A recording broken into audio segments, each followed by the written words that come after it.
if I say I don't believe in any God, right? And they say, why are you forcing your opinions on other people? I'm not forcing my opinions. You can unfollow. Yeah. You're following me. How can I force my opinions? And if I was forcing my opinion on you, what difference would it make to you? If your faith is strong, it makes no difference. Right. So what are you worried about? I told you the famous one. Everyone's entitled to their opinion, so shut up about your atheism. And that just sums it up, really. It's that's you know, it's very strange that you can't, you know, and I'm not trying to change anyone's opinion. I couldn't care less if you believe it. I really couldn't. You're just giving yours. Unless it affects me. Some things do. And that's the other thing I say, for somebody who doesn't believe in God, why do you care so much? Well, I don't care about God, he doesn't exist. I care about the people who think he exists and want to stone me to death for being an atheist. That's what I care about. How it affects me and other people. Yeah. But I suppose the one thing I do think that why you should say that is that there are still people who are really oppressed for not believing in a God or the right God, and you want to let them know that they're not abnormal. There's nothing wrong with them. There's just no, you know, there are 12-year-old kids who are told that if they don't believe in God, they'll go to hell, and you want to tell them you won't go to hell. Just believe what you want. Were you ever religious, even as a child? Yeah. So you were brought up with that. Yeah. Was there a thing, an instance where you said, "Fuck this"? I mean, I think that I liked Jesus more than God. Really, I liked him because he was a man. Right, you know what I mean? Right. I liked him. Yeah. He was kind and he was a hero and he helped the poor and I sort of, you know, he was great. And the half God thing was fine, but I didn't quite understand it. I thought there was a God, and you got to realise, to a working class mum, Jesus is like an unpaid babysitter. You know, if I can't watch you, Jesus is watching you. So that's the thing. I thought it was great. And you know, I went to Sunday school and I was drawing something from the Bible, like for Bible studies. And my brother came in. He was like 11 years older than me, so I was about 8. So he was like 19. And he said, "Why do you believe in God?" And my mum went, "Bob." Oh no, she and I knew. I knew from that moment. It was a Santa Claus moment. Yeah, that she didn't want him to tell me something. Why wouldn't she want me to tell me something? This is the discussion. She's got something to hide. You know, and she, you know, they also thought that in those days religion sort of mugged morality and goodness, and so you taught that, you know, if you just believed in God, you were a good person. You know, so so that's why she was doing it. And then I thought about it for about an hour. Of course. At that young age. There's all the different gods, there's all different But did religions. Bob ever tell you? There's no consistency. Yeah. Nature's consistent. Nature is consistent, you know? And I know I've made my own mind up. And I was an atheist from about 8 years old. But did Bob ever tell you what he was going to tell you? No. He just. That's all he had to do. Wow, that's all he had I would love do. to know what it was, though. Yeah, well, he was going to say, "Why do you believe?" All he was saying was, "Why do you believe?" He wanted me to think for myself. Gotcha. And she didn't want me to. Yeah. Gotcha. And I worked it out. I just worked it out from. Did you feel bad? Did you feel abandoned? Did you feel anything? No, I felt liberated. I thought, this is amazing. Really? I thought, this is amazing. This is incredible. And then I had one lapse. I remember. And I was staunch atheist, and I loved the world, and I thought, this is amazing. Everything makes sense now. Everything makes sense now. If you don't have to, all these conflicts and all these contradictions and all the different gods and all the different heavens and all the weird beliefs, and you know, nature is consistent everywhere you go. It doesn't matter where you were born, who your parents were. Nature and physics and maths are consistent the world over and will be forever and ever. Okay.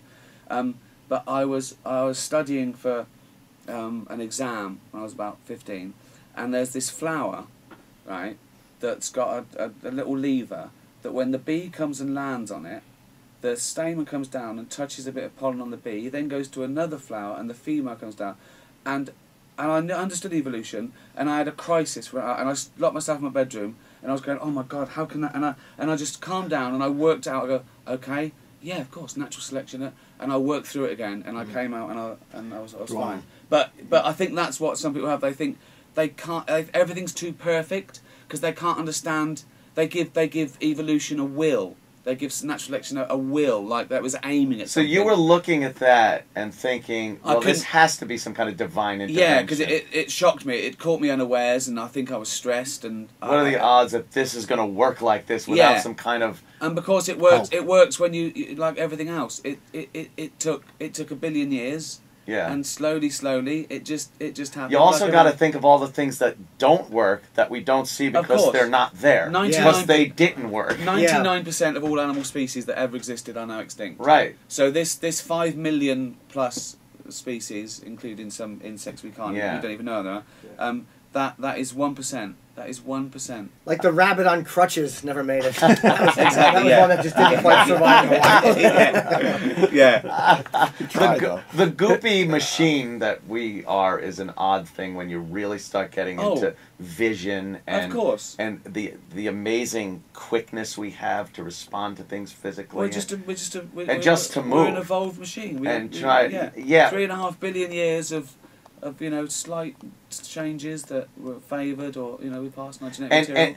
But you also look at things like, okay, our eyes work in concert with the sun. Like, how the frig does that work? The light from the sun, and then you start thinking of divine intervention instead of the evolution of the whole. Of course, but it's what here is what works. It's yes, because that it Douglas works. Adams thing. He does this thing where some water, a puddle, starts thinking, I fit this hole perfectly. Okay. It must have been made for me. Right. And that's how it feels like. Our illusion of free will feels like everything was built for us, everything's perfect, everything works.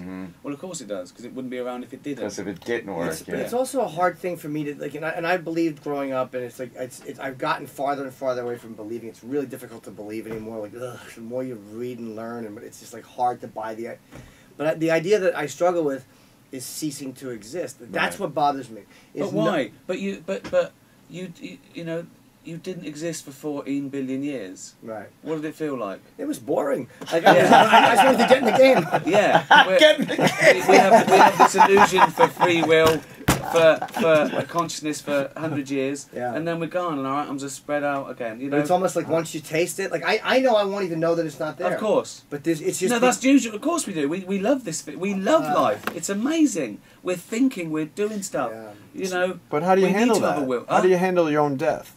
You live your life every single day as much as you can, but when you say handle your own death, what choice do you have?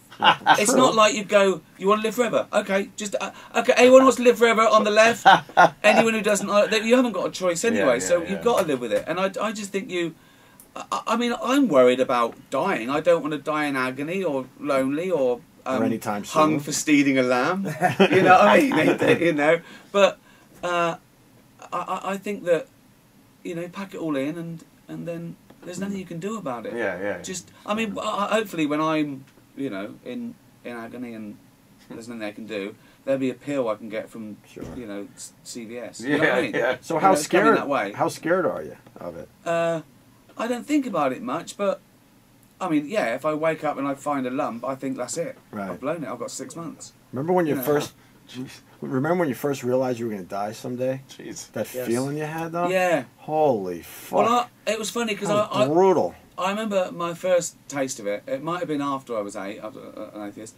I said to my mum, when you die, will I care? Huh. And I was throwing myself forward and she went, yeah, you'll care, but you'll be old enough to cope with it and go your own way. And that's what I was worried about. That's what we're worried about. We see our own mortality. We think, oh, God, I'm going to lose their friend, then it's going to happen to me. Well, isn't that where the religion comes in, really? I think so, yeah. You want to see your family and pets again. Right, in that's this, the big... In this heaven where, but when you break it down, what is it? Who is this? And there's this really strange... If I had one thing to leave society, everyone on Earth would have to be taught the burden of proof. They'd have to understand what the burden of proof is, because that's the argument I have with, on Twitter. They say things like, prove there isn't a God. Well, no, prove there isn't a unicorn. You can't prove the non-existence of something, and why would you? It's mental. Right. You don't need to. And there's other myth that what an atheist is. An atheist simply is someone who doesn't believe in a God. Yeah. It's not saying there isn't a God. You can go further, So most of us are agnostic atheists. So when they say, you don't know. No, we don't know, but we don't know Superman doesn't exist either. So let's ignore all that. Right. And also, they're not mutually exclusive, because one deals in knowledge and one deals in belief. So none of us know, so we're all agnostic, right? And some of us choose to therefore not believe in a God, because we don't know, atheist. Yeah. And some of us choose to believe in a God despite having no evidence. That's the only difference. So we're all agnostic, so it just doesn't count. It's not interesting. It's about what you know.